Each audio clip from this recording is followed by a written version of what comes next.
दोस्तों आज की मूवी बड़ी ही मस्त होने वाली है जिसका नाम है हर चैप्टर 1। ये मूवी 2023 में रिलीज हुई। IMDb पर इसकी रेटिंग है 6.3। इसके बारे में कुछ भी बताकर मैं इस मूवी का मजा खराब नहीं करना चाहता, बस सिर्फ इतना ही हिंट देना चाहता हूँ कि इस मूवी में जो लेडी ऑफिसर है उसका IQ लेवल आम लोगों से डबल है। सो बिना समय गवाए मूवी शुरू करते हैं।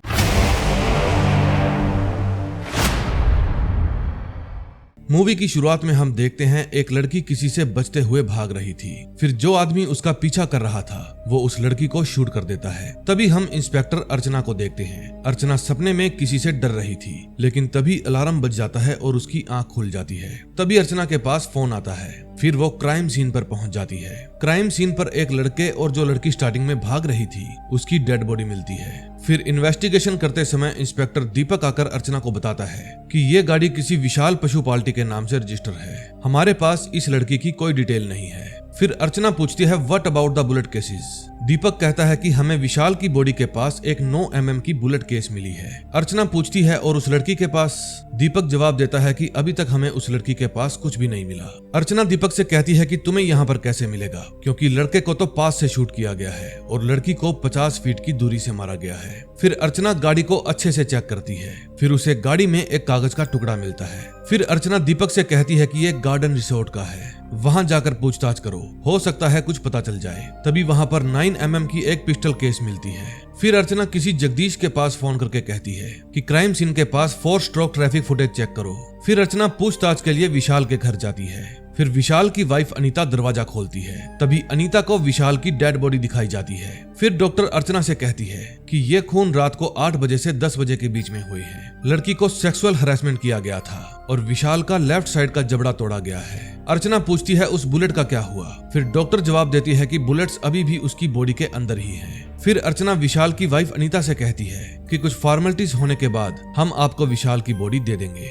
फिर वो अनीता के भाई से पूछती है कि क्या आपको किसी पर शक है, लेकिन अनिल साफ साफ मना कर देता है। अर्चना पूछती है और जो इसके साथ की लड़की थी वो कौन है। अनिल जवाब देता है कि हम उसके बारे में कुछ नहीं जानते। फिर अर्चना इंस्पेक्टर नटराज से विशाल के फोन कॉल्स चेक करने के लिए कहती है ताकि उस लड़की के बारे में कुछ पता चल सके। फिर अर्चना के पास दीपक की कॉल आती है और वो बताता है कि CCTV फुटेज में हमें ये पता चला है कि गार्डन रिसोर्ट में विशाल और उस लड़की ने 2 दिन बिताए थे। अर्चना लड़की के बारे में पूछती है, लेकिन दीपक बताता है कि रूम विशाल के नाम पर बुक था। तभी दीपक अर्चना के पास एक वीडियो सेंड करता है जिसमें विशाल और वो लड़की दोनों एक साथ थे। फिर अर्चना हेडक्वार्टर जाकर SP साहब को इन्फॉर्म करती है कि विशाल का उस लड़की के साथ अफेयर था। फिर नेक्स्ट डे दीपक अर्चना को बताता है कि हमें लड़की की आइडेंटिटी मिल गई है। दीपक बताता है कि उस लड़की का नाम स्वाति है। उसकी मां ने कुछ दिन पहले ही उसके मिसिंग होने की कंप्लेंट लिखवाई थी और स्वाति के हस्बैंड अशोक की डेथ एक्सीडेंट में कुछ महीने पहले ही हुई थी। दीपक बताता है कि स्वाति की मां उसकी डेड बॉडी देखकर बेहोश हो गई। अर्चना कहती है कि होश आने पर उसका स्टेटमेंट ले लेना। तभी टीवी पर भी विशाल और स्वाति की न्यूज चल रही थी। उस न्यूज को कोई अनजान आदमी अपने घर पर बैठा देख रहा था। फिर अर्चना अनिल के पास पूछताछ के लिए जाती है। अर्चना अनीता से पूछती है कि क्या तुम्हें उस लड़की के बारे में कुछ भी पता था। अनीता कहती है नहीं, मुझे इसके बारे में कुछ नहीं पता था। विशाल तो मुझे ये कहकर गया था कि मैं 2 दिन के लिए बाहर जा रहा हूँ। फिर अर्चना अनीता से विशाल की डेली रूटीन के बारे में पूछती है। अनीता बताती है कि सुबह 7 से 8 बजे तक वो जिम में और 9 से 6 बजे तक ऑफिस में और उसके बाद वो घर पर आ जाता है। कभी कभी काम के बाद वो अपने फ्रेंड्स से मिलने भी जाता था। फिर अर्चना विशाल के क्लोज फ्रेंड्स का नाम पूछती है। अनीता कार्तिक और सुरेंद्र का नाम बताती है और साथ ही ये भी बताती है कि महेश और वीनू उसके कॉलेज के फ्रेंड थे। तभी अर्चना के पास दीपक का फोन आता है और वो बताता है कि मैंने स्वाति की मां की स्टेटमेंट ले ली है। स्वाति के इन-लॉज यहीं पास में ही रहते हैं, अब मैं उनके पास जा रहा हूँ। अर्चना को दीपक से बात करते हुए अनीता खिड़की में से देख रही थी। फिर अर्चना दीपक को स्वाति के करैक्टर के बारे में पता करने के लिए कहती है। वापस जाते समय वही अनजान व्यक्ति अर्चना की गाड़ी का पीछा कर रहा था। फिर अर्चना डॉक्टर के पास जाती है। डॉक्टर बताती है कि हमें 2 और सैंपल मिले हैं। एक सैंपल स्वाति के नाखूनों से और दूसरा सैंपल उसकी सीट बेल्ट से। DNA रिपोर्ट के हिसाब से उन दोनों की एज 25 से 35 साल है। फिर दीपक अर्चना को बताता है कि मैंने स्वाति के इन-लॉज से बात की है। उन्होंने बताया कि अशोक के बहुत ज्यादा ड्रिंक लेने के कारण उन दोनों में बहुत लड़ाई होती थी और अशोक की डेथ के बाद स्वाति हमसे अलग हो गई। फिर अर्चना दीपक से पूछती है स्वाति और विशाल के कॉल लॉग चेक किए। दीपक बताता है चेक किए थे, लेकिन कुछ भी अलग नहीं था। फिर अर्चना नटराज से कहती है कि इंक्वायरी में 25 से 30 साल के जितने भी आदमी हैं उन्हें कल सुबह चाय के लिए ऑफिस में बुलाओ। फिर दीपक अर्चना को एक वीडियो दिखाकर कहता है कि क्राइम के दिन इन सभी व्हीकल्स में से एक टाटा वन की नंबर प्लेट फेक थी और सबसे अहम बात यह है कि गाड़ी गई तो थी लेकिन वापस नहीं आई। फिर अर्चना दीपक और नटराज को लोकल पुलिस की हेल्प लेकर टाटा वन को ढूंढने के लिए कहती है। फिर पहले ही दिन लोकल पुलिस स्टेशन का इंस्पेक्टर कपिल एक घर में पहुंचता है। कपिल उस घर का इन्वेस्टिगेशन कर ही रहा था कि तभी वहां पर उसे एक डेड बॉडी मिलती है। वहीं दूसरी तरफ दीपक, नटराज और लोकल पुलिस उस टाटा वन को इधर उधर ढूंढ रहे थे। दीपक को टाटा वन के लिए एक लीड मिल जाती है। वहीं दूसरी तरफ अर्चना एक एक करके इंक्वायरी में जितने भी आदमी थे उन सबको चाय पिलाकर उनका स्टेटमेंट लेती है। उनमें से एक बताता है कि स्वाति मेरे भाई की वाइफ थी और मेरे भाई की डेथ के बाद मैंने उसे कभी नहीं देखा। फिर अनिल बताता है कि विशाल एक बहुत ही अच्छा आदमी था, पता नहीं किसी ने उसको क्यों मारा, आप उसके खूनी को छोड़ना मत। फिर अर्चना उन सभी के फिंगर सैंपल लैब भेजती है। वहीं दूसरी तरफ दीपक अर्चना को फोन करके बताता है कि टाटा वन मिल गई है। फिर अर्चना दीपक से कहती है कि किसी व्हीकल एक्सपर्ट को बुलाकर उसके मालिक का पता लगाओ। तभी फोरेंसिक लैब में से कैलाश का फोन आता है और वो अर्चना को तुरंत लैब में आने के लिए कहता है। फिर अर्चना फौरन लैब के लिए निकल पड़ती है। तभी अर्चना नोटिस करती है कि वही अनजान व्यक्ति की गाड़ी फिर से अर्चना की गाड़ी का पीछा कर रही थी। तभी अर्चना नटराज को पीछा कर रही गाड़ी का नंबर नोट करवाती है और उसकी डिटेल निकलवाने के लिए कहती है। फिर जब अर्चना लैब पहुंच जाती है तो कैलाश बताता है कि मर्डर के लिए जो वेपन यूज किया गया था वो जोराकी 1918 है। ये एक तुर्किश गन है और ये बात आपसे जुड़ी है, इसलिए मैंने आपको यहाँ पे बुलाया। कैलाश बताता है कि 6 महीने पहले एक ऑफिसर को मारने के लिए इसी गन का यूज किया गया था और वो ऑफिसर जिसका नाम शेषाद्री था अर्चना का मंगेतर था। तभी अर्चना को फिर से वही हादसा याद आने लगता है जिसको वो अक्सर सपने में देखकर डरा करती थी। तभी हम 6 महीने पहले का सीन देखते हैं। अर्चना के पास किसी केशव को ट्रेस करने की कॉल आती है। फिर अर्चना अपने सीनियर को फोन करके बताती है कि हमने केशव को ट्रेस कर लिया है, लेकिन केशव ऑपरेशन में अर्चना को छोड़कर 3 और पुलिस इंस्पेक्टर घायल हो गए थे और उसके मंगेतर शेषाद्री की वहीं पर डेथ हो गई थी। शेषाद्री की मौत को लेकर अर्चना आज भी खुद को जिम्मेदार मानती है। अब कहानी फिर से प्रेजेंट में आती है। कमिश्नर साहब अर्चना को फोन करके ऑफिस में बुलाते हैं। वहां पहले से ही NIA के 2 पुलिस ऑफिसर बैठे थे। फिर कमिश्नर अर्चना से केशव की फाइल मंगवाता है। फिर कमिश्नर बताता है कि ये सुधीर और विक्रांत है NIA से। फिर वो मोबाइल में पिक दिखाकर पूछते हैं कि क्या यही केशव है। अर्चना कहती है हाँ यही है। अर्चना कहती है तो अब हम इस केस में मिलकर काम कर सकते हैं, लेकिन विक्रांत मना कर देता है। फिर कमिश्नर साहब अर्चना को बाहर इंतजार करने के लिए कहते हैं। फिर विक्रांत बताता है कि केशव कोई आम क्रिमिनल नहीं है, वो एक नेशनल क्रिमिनल है, उसे पकड़ना लोकल पुलिस की बस की बात नहीं। फिर कमिश्नर ये केस NIA को सौंप देता है। फिर अर्चना कमिश्नर से पूछती है कि सर मैं केशव को खुद पकड़ना चाहती थी, लेकिन कमिश्नर साहब कहते हैं कि तुम्हारी वजह से हमने अपने एक ऑफिसर को खो दिया था और 2 अभी भी हॉस्पिटल में हैं। फिर कमिश्नर अर्चना को जाने के लिए कहता है। तभी अर्चना अपने सीनियर के पास जाकर कहती है कि सर इस मर्डर में जो गन यूज की गई थी वो केशव की है। सीनियर कहता है लेकिन ये केस तो NIA को दे दिया गया है। अर्चना कहती है तभी तो मुझे आपकी हेल्प चाहिए। वहां पर भी अर्चना पर वही अनजान व्यक्ति नजर रखे हुए था। तभी अर्चना अपने सीनियर को कहती है कि मुझे केशव का केस हर हालत में वापस चाहिए। फिर उसका सीनियर कहता है ये काम तो मुश्किल है, लेकिन मैं कोशिश करूंगा। फिर वहां से अर्चना कुछ फोटोज का इन्वेल्प लेकर अपने ऑफिस में जाती है। ऑफिस पहुंचकर वो उन फोटोज को देखती है और फिर वो दीपक को बुलाती है। अर्चना दीपक से पूछती है कि क्या स्वाति के कैरेक्टर के बारे में अच्छे से पूछताछ की थी। दीपक कहता है जी मैम बिल्कुल।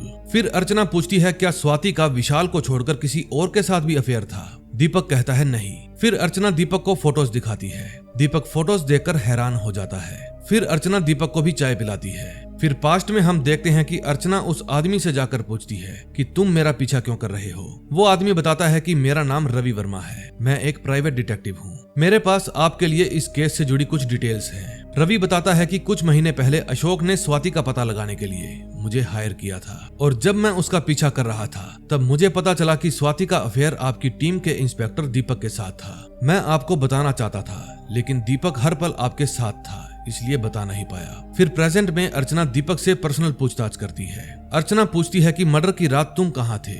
दीपक कहता है मैं दिन और रात यही अपने पुलिस स्टेशन में था। फिर अर्चना नटराज को CCTV फुटेज चेक करने के लिए कहती है। फिर अर्चना दीपक से पूछती है स्वाति और तुम्हारे बीच में आखिर चल क्या रहा था। दीपक बताता है कि हम दोनों एक डेटिंग ऐप पर मिले थे। फिर कुछ दिन तक तो हम बहुत अच्छे से मिले, लेकिन अचानक ही उसने मुझसे मिलना और बात करना बंद कर दिया। फिर मैंने भी उसको छोड़ दिया। अर्चना पूछती है ये सब पहले क्यों नहीं बताया। दीपक बताता है कि उस दिन मैं अर्चना की डेड बॉडी को देखकर बहुत ज्यादा डर गया था तभी नटराज आकर कहता है कि मैम ये सच बोल रहा है, ये पूरी रात यहीं पर था। लेकिन अर्चना कहती है कि केस को मिसलीड करने की वजह से तुम्हें अरेस्ट किया जाता है। अगले दिन अर्चना नेशनल कॉलेज में स्वाति की फ्रेंड उषा से पूछताछ करने के लिए जाती है। उषा बताती है कि हम दोनों ही कॉलेज फ्रेंड्स थी, लेकिन विशाल की डेथ के बाद हम दोनों एक दूसरे से कभी नहीं मिले। फिर अर्चना स्वाति की माँ से पूछताछ करती है, लेकिन स्वाति की माँ को दीपक के बारे में कुछ भी नहीं पता था। लेकिन स्वाति के इन लॉज स्वाति से बिल्कुल भी खुश नहीं थे। तभी स्वाति की फ्रेंड उषा बताती है कि स्वाति के पिता कर्ज में डूबे हुए थे। वो कॉलेज में भी किसी से ज्यादा बात नहीं करती थी। स्वाति बहुत ज्यादा फाइनेंशियली प्रॉब्लम से गुजर रही थी। लेकिन अचानक ही स्वाति का बिहेवियर बिल्कुल बदल गया। अचानक वो अलग अलग लड़कों से मिलने लगी। फिर थोड़ी देर बाद डॉक्टर अर्चना को फोन करके बताती है कि हमने दीपक के साथ सभी के सैंपल चेक किए, लेकिन किसी का भी मैच नहीं हुआ। फिर अर्चना चोरी हुई टाटा वन के ओनर से मिलती है। वो बताता है कि मैंने 10 दिन पहले ही इसकी कंप्लेंट की थी। फिर अर्चना उसे अपना कॉन्टैक्ट नंबर लिखवाकर जाने के लिए कहती है। तभी अर्चना के सीनियर का उसके पास फोन आता है और वो बताता है कि एनआईए ने केशव की फाइल देने से मना कर दिया है। उसकी आंखों के सामने लगातार केशव का चेहरा घूम रहा था। फिर अर्चना को याद आता है कि उसने शिशेंद्र के रहते हुए एनआईए के लिए अप्लाई किया था, लेकिन वो सिलेक्ट नहीं हो पाई। घर पहुंचकर अर्चना विशाल और अनीता के मर्डर केस पर फिर से स्टडी करती है। तभी अर्चना को अखबार की एक कटिंग पर पुलिस की गन रॉबरी का केस दिखाई देता है। फिर अगले दिन अर्चना अनीता के भाई अनिल की कॉल रिकॉर्ड चेक करवाती है। फिर वो नटराज को फोन करके कहती है कि पता लगाओ अनिल के बैंक अकाउंट में 2 फोन नंबर के ट्रांजैक्शन क्यों दिख रहे हैं। फिर इंस्पेक्टर कपिल अर्चना को बताते हैं कि पिछले 4 महीने में इन 3-4 लोगों ने ही लोगों को गन दिखाकर चोरियां की है और हाल ही में इन्होंने चोरी करते वक्त एक बूढ़े आदमी की जान भी ले ली। अर्चना पूछती है ये कैसी गन यूज करते थे, क्या कोई उन चोरों को या उस गन को पहचान सकता है। लेकिन कपिल बताता है कि वे लोग अपने चेहरे पर नकाब पहनते थे। फिर अर्चना कपिल को सीसीटीवी फुटेज देखने और विक्टिम से बात करने के लिए कहती है। तभी थोड़ी देर बाद नटराज अर्चना को आकर बताता है कि हमें ये लीड मिली है। अर्चना पूछती है संतोष कौन है। फिर नटराज बताता है मैडम इसके नाम पर कई क्रिमिनल रिकॉर्ड हैं और सबसे जरूरी बात यह है कि अनिल ने इसको 10 बार फोन किया था। फिर नटराज बताता है मैडम हमें इसलिए नहीं पता चल पाया क्योंकि अनिल का ये फोन उसकी मरी हुई माँ के घर पर रखा था। फिर अर्चना अनिल और संतोष को पुलिस स्टेशन लाने के लिए कहती है। वहीं दूसरी तरफ एनआईए ऑफिसर विक्रांत से पूछता है कि तेलंगाना पुलिस को केशव की फाइल क्यों चाहिए। विक्रांत बताता है कि अर्चना ऑफिसर शेषाद्री की मंगेतर थी और केशव ने ही शेषाद्री को मारा था। फिर विक्रांत अपने सीनियर को बताता है कि पिछले 2-3 सालों से अर्चना एनआईए ज्वाइन करने के लिए अप्लाई कर चुकी है, हमें उसे एक चांस जरूर देना चाहिए। फिर उसका सीनियर हाँ कह देता है। तभी विक्रांत अर्चना के पास फोन करके कहता है तुम्हें केशव की फाइल चाहिए या केशव। फिर वो बताता है कि हमारे बॉस चाहते हैं कि तुम 3 दिन के अंदर एनआईए ज्वाइन कर लो, मैं इस केस को बीच में नहीं छोड़ सकती। फिर अर्चना विक्रांत से फाइल मांगती है, लेकिन विक्रांत फोन कट कर देता है। फिर अर्चना अनिल को बुलाकर कहती है कि तुम्हारी माँ का फोन अभी भी तुम ही यूज कर रहे हो। तुमने अपनी माँ के फोन से 10 बार संतोष को कॉल की और उसके नाम पर क्रिमिनल रिकॉर्ड्स भी हैं। फिर अनिल बताता है कि वो मेरी कार रिपेयर करता है। फिर अर्चना अनिल को धमकाते हुए कहती है कि तुम्हें जो कुछ भी कहना है सच सच कहो। तभी अनिल बताता है कि एक दिन मुझे पता चला कि विशाल और स्वाति का अफेयर चल रहा है। मैं तो बस अनीता के जानने से पहले उसे थोड़ा सा डराना चाहता था और इसीलिए मैंने संतोष के पास फोन किया था, लेकिन मैंने उसे मरवाया नहीं। फिर अर्चना रूम से बाहर आकर नटराज से पूछती है ये सब क्या चल रहा है। फिर नटराज बताता है कि संतोष ने मेरे ऊपर पाना फेंक कर मारा और मैं कीचड़ में गिर गया। मौके का फायदा उठाकर संतोष भाग गया। फिर अंदर जाकर अर्चना कांस्टेबल को अनिल का स्टेटमेंट लेने के लिए कहती है और अनिल को वार्निंग देती है कि तुम हमें बताए बिना शहर से बाहर कहीं नहीं जाओगे। फिर रात को सोते वक्त अर्चना को फिर से वही हादसा याद आता है। तभी अगले दिन अर्चना जिन जिन लोगों के घर में चोरी हुई थी उन सभी को उस गन की फोटो दिखाकर पूछती है क्या ये वही गन थी। फिर उन सभी में से एक बताता है कि उनमें से एक के पास यही गन थी। तभी दूसरा बताता है कि उनमें से एक हमारी चित्तौर बोली बोल रहा था। तभी अर्चना के पास मियापुर पुलिस स्टेशन से फोन आता है कि संतोष ने सरेंडर कर दिया है। तभी हम देखते हैं कि टीवी में संतोष की न्यूज देखकर लोग संतोष को मारने के लिए उसके पीछे भाग रहे थे। तभी अर्चना डॉक्टर को फोन करके चोरी वाली जगह पर मिले सैंपल और मर्डर सीन वाली जगह पर मिले ब्लड सैंपल को मैच करने के लिए कहती है। फिर संतोष को हैदराबाद पुलिस स्टेशन में लाया जाता है। वहीं इंस्पेक्टर कपिल उस गन की कॉपी देख रहा था। तभी दूसरी तरफ लैब में वो ब्लड सैंपल मैच हो जाते हैं। फिर डॉक्टर अर्चना को फोन करके कहती है कि ब्लड सैंपल मैच हो गए हैं। फिर अर्चना संतोष के पास जाती है। संतोष कहता है मैंने अनिल के जीजा को नहीं मारा। अर्चना पूछती है फिर वहां से भागे क्यों। फिर संतोष बताता है कि मैं चोरी की हुई गाड़ियों की नंबर प्लेट बदल रहा था, इसीलिए मैंने सोचा कि पुलिस मुझे पकड़ने के लिए आई है। फिर अर्चना संतोष को टाटा वन की पिक्चर दिखाकर पूछती है क्या तुमने पहले कभी इसको देखा है। संतोष कहता है हाँ। फिर संतोष बताता है कि उसका नाम धनंजय है। वो कई बार चोरी की बाइक बेचने के लिए मेरे पास आता है और वही मेरे पास टाटा 1 भी लेकर आया था। अर्चना संतोष से धनंजय का एड्रेस पूछती है। फिर संतोष कहता है मुझे नहीं पता। फिर अर्चना धनंजय का फोन नंबर लेकर उसे ट्रेस करती है। फिर इंस्पेक्टर कपिल आकर बताता है कि फोन नंबर ट्रेस हो गया है, वो कर्नाटका के बॉर्डर के पास है। फिर अर्चना नटराज को कहती है कि वहाँ की लोकल पुलिस को इन्फॉर्म कर दो कि हम वहाँ पर आ रहे हैं। फिर हम देखते हैं कि धनंजय के पास वही जोराकी 2818 गन थी। धनंजय किसी लोहिया के पास छिपा हुआ था। तभी वहाँ पर अर्चना इंस्पेक्टर कपिल और 2 और लोकल पुलिस इंस्पेक्टर के साथ धनंजय को पकड़ने के लिए पहुंच जाती है। फिर अर्चना धनंजय और उसके साथी को पकड़ लेती है, लेकिन लोहिया अभी भी वहाँ पर नहीं था। फिर धनंजय कपिल से कहता है कि सर हमने तो कुछ भी नहीं किया, हम तो बस यहाँ पर रहने के लिए आए थे। फिर कपिल पूछता है तुम्हारा तीसरा साथी कहाँ पर है। फिर धनंजय हाथ से इशारा करके कहता है वो वहाँ पर है। फिर अर्चना लोहिया को गन पॉइंट पर लेकर उसे गन फेंकने के लिए कहती है। फिर लोहिया अर्चना को गिरा देता है और उस पर अपनी गन से हमला कर देता है। तभी गन की आवाज सुनकर इंस्पेक्टर कपिल और लोकल पुलिस भी वहाँ पर आ जाती है। फिर लोहिया खुद को बचाने के लिए तेजी से वहाँ से भागता है। फिर वो एक बच्चे को गन पॉइंट पर ले लेता है। तभी कपिल लोहिया से बच्चे को छोड़ने के लिए कहता है। फिर पीछे से अर्चना आकर लोहिया के पैर पर गोली चला देती है और फिर कपिल लोहिया को अरेस्ट कर लेता है। फिर अर्चना लोहिया से पूछती है कि ये कॉन्ट्रैक्ट तुमको किसने दिया, लेकिन लोहिया उसकी बात का कोई जवाब नहीं देता। फिर कपिल उसके जख्म को जोर से दबा देता है। फिर लोहिया बताता है कि कोई ठेकेदार था जिसने मुझे ये कॉन्ट्रैक्ट दिया। फिर लोहिया के कन्फेशन के बाद अर्चना विशाल के भाई किशोर को अरेस्ट करने के लिए पहुंच जाती है। फिर पुलिस स्टेशन पहुंचकर अर्चना किशोर से पूछती है कि कभी धनंजय और लोहिया का नाम सुना है। किशोर कहता है मैंने नहीं सुना। फिर फ्लैशबैक में हम देखते हैं कि किशोर लोहिया को पैसे और स्वाति की फोटो देकर ये कहता है ध्यान रहे ये लड़की दोबारा किसी की जिंदगी के साथ ना खेले। फिर अर्चना लोहिया से पूछती है कि उसने तुमको लड़की को मारने के लिए नहीं बोला था, तो तुमने उसे मारा क्यों। फिर वो बताता है कि उन्होंने विशाल की गाड़ी को सुनसान जगह पर रोक लिया था। फिर उन्होंने विशाल के साथ मारपीट की और स्वाति को गाड़ी से बाहर ले आए। फिर लोहिया और उसके आदमी स्वाति के साथ दुष्कर्म करने की कोशिश करने लगे। तभी विशाल को होश आ जाता है और वो गन उठाकर लोहिया को स्वाति को छोड़ने के लिए कहता है, लेकिन तभी पीछे से लोहिया का आदमी विशाल को जान से मार देता है। फिर स्वाति मौका देखकर वहां से भागने लगती है, लेकिन लोहिया उसे गन से शूट कर देता है। फिर प्रेजेंट में अर्चना स्वाति की फोटो दिखाकर किशोर से पूछती है कि क्या तुम इसको ऐसे देखना चाहते थे। फिर किशोर जोर से चिल्लाकर कहता है कि वो एक धोखेबाज थी। फिर अर्चना भी गुस्से में कहती है कि तुम्हारा भाई भी एक शराबी इंसान था। फिर किशोर कहता है कि आपको तो बस इतना ही पता है कि उसने एक्सीडेंट के समय शराब पी हुई थी, लेकिन हॉस्पिटल में मेरे भाई की मौत के वक्त नर्स ने मुझे एक बैग दिया था और उस बैग में स्वाति की दीपक के साथ कुछ फोटोज थी। उसे तो मेरे भाई की मौत के साथ भी कोई फर्क नहीं पड़ा। वो हर वक्त मेरे भाई के साथ लड़ाई किया करती थी। मेरे भाई ने उसके लिए बहुत कुछ किया, लेकिन फिर भी वो अपनी प्यास बुझाने के लिए दूसरे मर्दों के पास जाया करती थी। उसी की वजह से मेरे भाई ने जीते जी खुद को खत्म कर लिया था। और फिर एक दिन मेरे भाई की मौत के बाद मैंने एक होटल में उसे विशाल के साथ देखा। उसी ने हमारा घर तोड़ा है, उसी ने मेरे भाई को जान से मार दिया।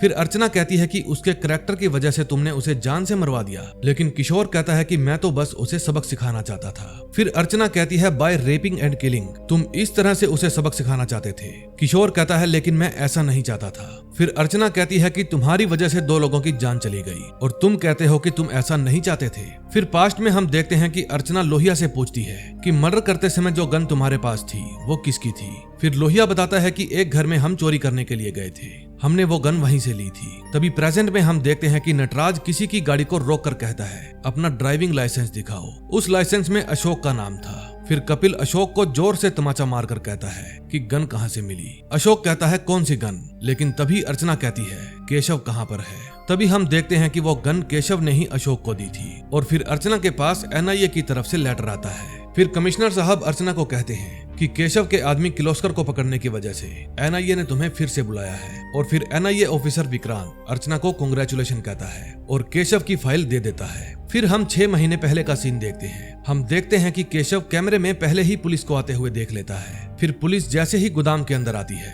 केशव वहां पर अपनी पूरी तैयारी से बैठा हुआ था। अर्चना, शेषाद्री और उनके साथी केशव के आदमियों को एक एक करके मार रहे थे, लेकिन तभी केशव अपनी गन निकालता है और एक एक करके सभी पुलिस वालों को मारने लगता है। तभी शेषाद्री के पैर से कांच की आवाज आती है और केशव आवाज सुनते ही शेषाद्री को शूट कर देता है। अब प्रेजेंट में अर्चना NIA को ज्वाइन कर लेती है। फिर वो विक्रांत और स्पेशल ऑफिसर्स के साथ केशव को अरेस्ट करने के लिए जाती है और इसी के साथ हर चैप्टर 1 का एंड हो जाता है। दोस्तों, अगर आपको ये वीडियो अच्छी लगी हो तो प्लीज वीडियो को लाइक करके चैनल को सब्सक्राइब कर देना। जैसे ही इसका चैप्टर 2 आएगा मैं उसको एक्सप्लेन करके आपके लिए जरूर लेकर आऊंगा। तो मिलते हैं नए दिन नई वीडियो के साथ। Till then bye bye.